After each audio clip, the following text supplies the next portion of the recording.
Sino yung nasa taas lagi ng balkonahe ng simbahan? Huh? Patagal nang sinarado yun. Wala nang nakakaakyat dun. Story time. Ako si Mick.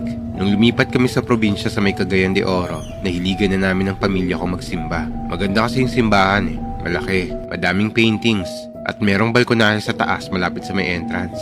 Nandun din yung piano na kahit minsan hindi ko nakitang ginamit tuwing nagsisimba kami. Lagi kasi ako napapalingon dun eh. Minsan nga parang na-curious ako eh. At gusto ko rin umakyat dun para makita ko lang kung anong meron dun. Tapos lagi ako napapatitig sa likod ng balkonahe dahil may nakita akong babae dun. Para siyang yung katiwala ng simbahan.